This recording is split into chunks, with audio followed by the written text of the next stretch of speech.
LibreOffice base वरील ट्युटोरियलमध्ये आपले स्वागत. डेटाबेस डिझाइन वरील हे पुढचे ट्युटोरियल आहे. आपण शिकणार आहोत माहितीचा भाग कॉलम्स मध्ये रूपांतरित करणे, प्रायमरी कीज नमूद करणे, टेबल रिलेशनशिप्स प्रस्थापित करणे. मागील पाठात लायब्ररी ऍप्लिकेशन साठी डेटाबेस डिझाइनची प्रक्रिया सुरू केली होती. लायब्ररी डेटाबेस तयार करण्याचा उद्देश आपण समजून घेतला. पुढे लायब्ररीसाठी आवश्यक माहिती शोधून तिची व्यवस्थित रचना केली. सर्व माहिती टेबल्समध्ये विभागली. आपण लायब्ररी डेटाबेसमध्ये 4 टेबल्स बनवली: बुक्स, ऑथर्स, पब्लिकेशन्स आणि मेंबर्स. पुढील पायरीत आपण माहितीचा भाग कॉलम्समध्ये रूपांतरित करणार आहोत. प्रत्येक टेबलमध्ये कोणती माहिती संचित करायची ते ठरवणार आहोत. माहिती साठवण्यास निवडलेला प्रत्येक आयटम एक फील्ड बनतो व तो टेबलमधील कॉलम म्हणून दाखवला जातो. स्क्रीनवर दाखवल्याप्रमाणे बुक्स टेबलला 5 कॉलम्स आहेत, ज्याला फील्ड्स असेही म्हणतात. या कॉलम्स मधील प्रत्येक रो किंवा रेकॉर्ड मध्ये केवळ एकाच पुस्तकांसंबंधीची माहिती आहे. तसेच ऑथर्स टेबल मधील प्रत्येक रेकॉर्ड मध्ये केवळ एकाच लेखकाची माहिती आहे. पब्लिशर्स टेबल मधील प्रत्येक रेकॉर्ड मध्ये केवळ एकाच प्रकाशकाची माहिती आहे. आवश्यकतेनुसार आपण कॉलम्स मध्ये बदल करू शकतो. उदाहरणार्थ ऑथर नेम हे फर्स्ट नेम आणि लास्ट नेम मध्ये विभागू शकतो. कॉलम्स द्वारे सर्च किंवा सॉर्ट करू शकतो. कॅल्क्युलेशन्सचे रिझल्ट्स ठेवण्यास टेबलमध्ये वेगळ्या कॉलम्सची गरज नाही. रिझल्ट बघायचा असेल तेव्हा बेसमध्ये कॅल्क्युलेशन्स कधीही करता येऊ शकतात. टेबल्स आणि कॉलम्स बाबतीत आपल्याला सुस्पष्टता आली आहे. आता प्रायमरी कीज बद्दल जाणून घेऊ. प्रायमरी की म्हणजे काय? प्रत्येक टेबलमधील असा कॉलम किंवा त्याचा संच की ज्यामुळे संचित केलेली प्रत्येक रो युनिकली आयडेंटिफाईड आहे. हा कॉलम किंवा कॉलम्सचा संच टेबलची प्रायमरी की असतो. हा बहुधा युनिक आयडेंटिफिकेशन नंबर असतो. उदाहरणार्थ बुक आयडी किंवा ऑथर आयडी. प्रायमरी की फील्ड्स वापरून विविध टेबल्समधील संबंधित डेटा आपण पटकन एकत्र आणू शकतो.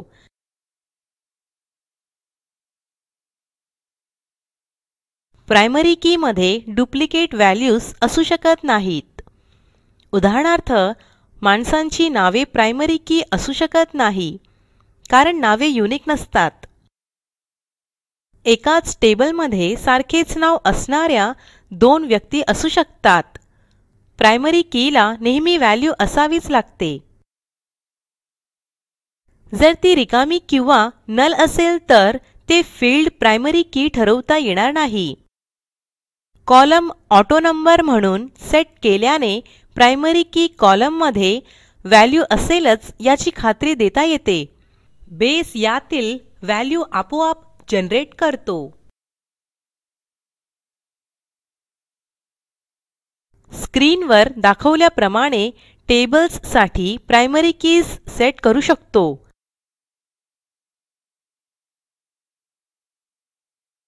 बुक्स टेबल साठी बुक आयडी, ऑथर्स टेबल साठी ऑथर आयडी, पब्लिशर्स टेबल साठी पब्लिशर्स आयडी.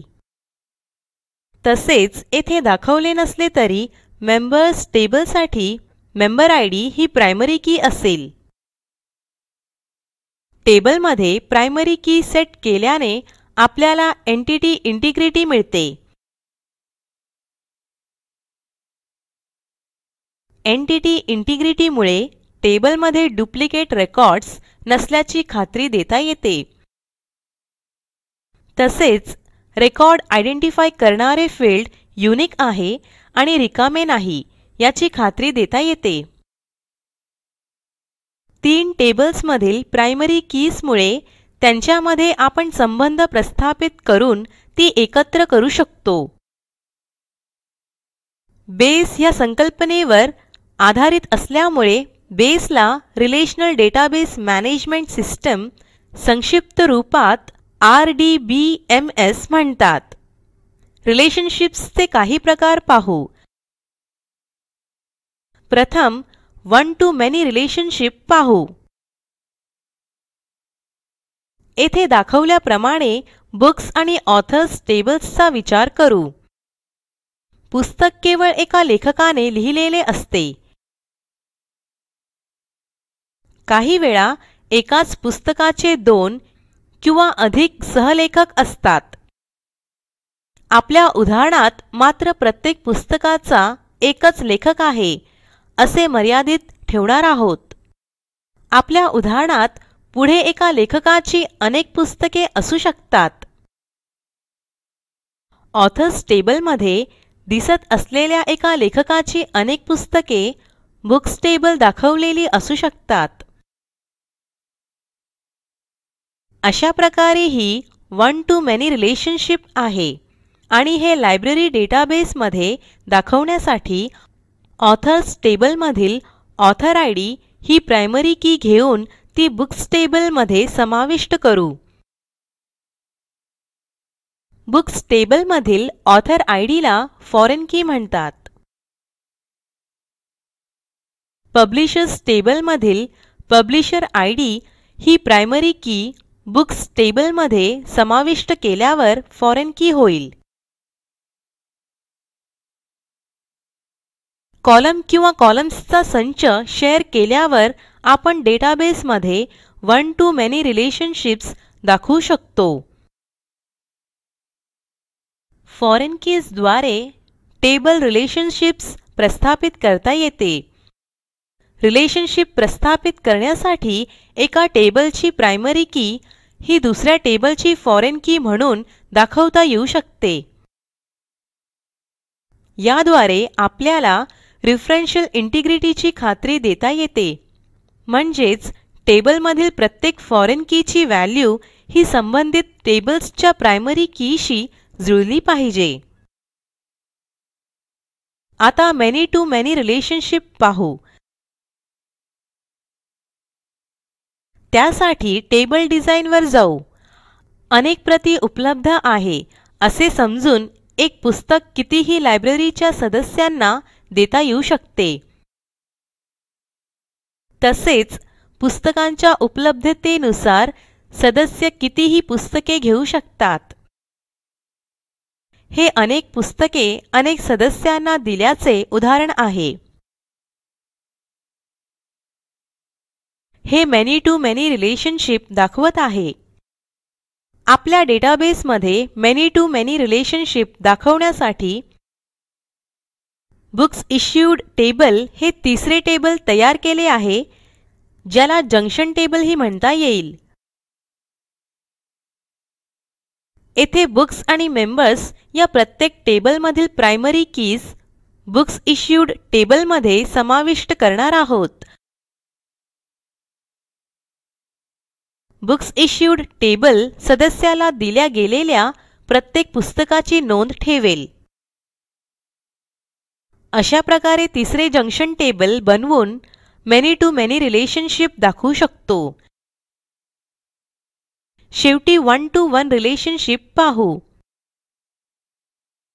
कधीकधी काही ॲट्रिब्यूट्स किंवा कॉलम्स हे काही विशिष्ट डेटासाठीच भरले जातात, अन्यथा रिकामेच असतात.